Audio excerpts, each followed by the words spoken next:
মা বাবা। সন্তান দুনিয়ায় ভূমিষ্ঠ হওয়ার পর থেকে মা বাবার দায়িত্ব আছে। সন্তানের মা বাবা দায়িত্ব যদি পালন না করে, সন্তান মা বাবার বৃদ্ধ বয়সে দায়িত্ব পালন করে না। দেখো নাই গত সপ্তাহে মিরপুরে 4 জন ছেলে, 4 জন কত বড় বড় জায়গায় সচিব, বুয়েটের শিক্ষক, বিদেশে এস্টাবলিশ ব্যবসায়ী, এত বড় বড় সন্তান, কিন্তু মা ঘরের মধ্যে মরে পচে আছে 1 সপ্তাহ পর্যন্ত, সন্তানদের খবর নাই। ও সন্তানের মা বাবা, বৃদ্ধ বয়সে তোমার সন্তান তোমার খেদমত করে না, হুজুরদের কাছে যাও, ইমামের কাছে গিয়া কত অনুনয় বিনয় করে বলো, দোয়া করেন সন্তানটা যেন ঠিক হয়ে যায়। আবার বলো আপনার কাছে যদি আসে একটু বুঝাইয়া দিয়েন। ও সন্তানের মা বাবা, রাগ করো না, না বুঝাইয়াও লাভ নাই, দোয়া করেও লাভ নাই। তোমার নিজের কামাইয়ের ফল তুমি নিজে ভোগ করছো। তোমার দায়িত্ব ছিল সন্তানকে দিন শেখানো, তুমি দিন শেখাও নাই। তোমার টার্গেট ছিল সন্তান ইঞ্জিনিয়ার হবে, ব্যারিস্টার হবে, ডাক্তার হবে। তুমি কি দেখো না কত ডাক্তার সন্তান মা বাবার খোঁজ খবর নেয় না, কত ইঞ্জিনিয়ার সন্তান খোঁজ খবর নেয় না। একজন সচিবের পাওয়ার কত জানো? সচিব পর্যন্ত মায়ের খবর নিলেন না। বুয়েটের মতো একটা ভার্সিটির শিক্ষক, কিন্তু মায়ের খবর তার কাছে নাই। মা 1 সপ্তাহ পর্যন্ত মরে পচে গলে যাচ্ছে, সন্তানের কাছে কোনো খবর নাই। ও সন্তানের মা বাবা, তোমার সন্তানকে কেমনে করলা? বহু মা বাবা এখন দেখা যায় সোশ্যাল মিডিয়ার কল্যাণে মায়ের গায়ে সন্তান হাত তুলে।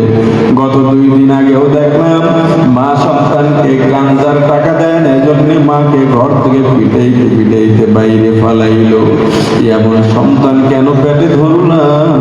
ধরায় তো কোনো দোষ নাই, ভূমিষ্ঠ হওয়ার পর সন্তানের হক তুমি আদায় করো নাই। যেই মা বাবা সন্তানের হক আদায় করবে না, হক আদায় কি জানো? সন্তানকে তুমি দিন শিখাও, মুসলমান বানাও। সন্তানকে আলেম বানানো জরুরি না, মুফতি মুহাদ্দিস মুফাসসির বানানো জরুরি না, ইমাম হাফেজ বানানো জরুরি না। সন্তানকে মুসলমান বানানো ফরজ। পয়গম্বর ইব্রাহিম আল্লাহর দরবারে দোয়া করলেন, রব্বি হাবলি মিনাস সলিহিন, আল্লাহ আমাকে নেক সন্তান দান করেন। আল্লাহর কাছে দোয়া এমন পছন্দ হয়েছে, আল্লাহ সুসংবাদ দেয়া বলেন, ফাবাশশারনাহু বিগুলামিন হালিম।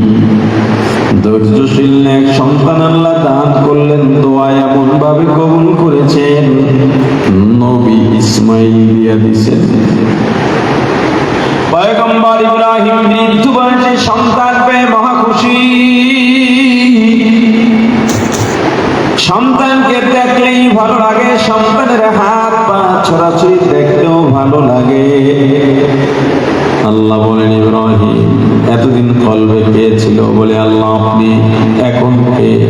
বলে এখনো আপনি মনে হয় না। তাহলে একটু পর পর দৌড়ে সন্তানের কাছে কেন যাও? পয়গম্বর জবাব দিয়ে বলেন, আল্লাহ সন্তান তো আপনি দিয়েছেন, মায়াও আপনি দিয়েছেন, এজন্য সন্তানের কাছে যাই। আল্লাহ বলেন, ওরে পয়গম্বর, মায়া দিয়েছি, ওই মায়া ত্যাগ করে ওই মায়ার বাঁধনকে দেয়াল দিয়া আমি আল্লাহর প্রতি মাইল হওয়ার নামই হলো মুমিন। তোমার কলবে যদি আমি আল্লাহ থাকি, তাহলে তার প্রমাণ দাও, কিভাবে দিতে হবে? আল্লাহ বললেন, যাও শিশু ইসমাইল এবং ইসমাইলের মাকে মরুভূমির মধ্যে রেখে আসো। পয়গম্বর এমনই আবেদ, এমন বান্দা, একবার প্রশ্ন করেন নাই আল্লাহ কেন মরুভূমির মধ্যে মহিলা মানুষ, শিশু মানুষ দুজনকে রেখে আসবো? ওরা কেমনে থাকবে, কি খাবে, তা চিন্তা করেন নাই, প্রশ্ন করেন নাই। আল্লাহ বলছেন, সন্তান এবং তোমাদের মাকে মরুভূমির মধ্যে রেখে আসো। পয়গম্বর বিনা দ্বিধায় সন্তান আর সন্তানের মাকে নিয়ে রওনা দিলেন। এখন যেখানে মাকামে ইব্রাহিম বাইতুল্লাহর সামনে, এই জায়গার মধ্যে হযরত ইসমাঈল আলাইহিস সালাম শিশু সন্তান এবং সন্তানের মা হাজরা আলাইহিস সালাম দুজনকে রাখলেন। কিছু খেজুর আর একটু পানি, আর কিচ্ছু না। এদেরকে রেখে রওনা দিলেন। মনের টান, মনের মধ্যে প্রশ্ন, কিন্তু আল্লাহর কাছে বলেন না। হাজরা মহিলা মানুষ এখানে কেমনে থাকবে? শিশু ইসমাইল একা এখানে কেমনে থাকবে? মাত্র খেজুর আর পানি, কিভাবে তারা তাদের সময়টা অতিবাহিত করবে? পিছন থেকে হাজরা ডাক দিছে, স্বামী কোথায় যান? একটু পানি আর খেজুর দিয়ে আমার সন্তান ইসমাইলকে রেখে গেলেন, কতদিন থাকবো, কেন এবার রেখে গেলেন, আমরা কেমন করব, কিছুই তো বললেন না। পয়গম্বর ইব্রাহিম আলাইহিস সালাম পিছনে ফিরে শেষবারের মধ্যে একটু দেখবেন, তাকাবেন, সন্তানকে দেখবেন, বিবিকে দেখবেন। আল্লাহ জানায় দিলেন, ও ইব্রাহিম, পিছনেও তাকানো যাবে না।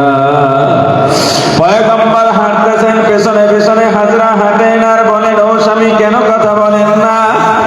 হঠাৎ দাঁড়িয়ে গিয়ে বলেন, ও স্বামী আমার, এটা কি আল্লাহর হুকুম? যদি আল্লাহর হুকুম হয়ে থাকে, আমি হাজেরারও কোনো আপত্তি নাই। পৃথিবীতে আমার রাসূলের পরে এত বেশি ত্যাগ আর কোরবানি, পারিবারিক ভাবে একটা পরিবারের দিনের জন্য এত ত্যাগ, এত কোরবানি আর কোন নজির নাই। পয়গম্বর ইব্রাহিম হাঁটে, কলিজাটা ছিঁড়ে যাচ্ছে, মনটা ভেঙে যাচ্ছে। হাজরা আর ইসমাইলকে একটু আরাম হয়ে যখন পাহাড়ের কিনারায় চলে গেলেন, এখন আর দেখা যায় না। পাহাড়ের পাদদেশে পয়গম্বর ইব্রাহিম বসে পড়লেন। এবার জার জার করে আল্লাহর দরবারে কাঁদে, ওগো দয়ার মাওলা, আমার কলবে আপনি ছাড়া কেউ নাই, তবে সন্তানের প্রতি মায়া তাও তো আপনি দিয়েছেন, হাজরার প্রতি মায়া তাও তো আপনি দিয়েছেন। আপনার হুকুমকে বিবি সন্তানকে রেখে গেলাম, আমি জানি আপনার জিম্মায় থাকলে কোনো ক্ষতি হবে না। ওগো আমার আল্লাহ,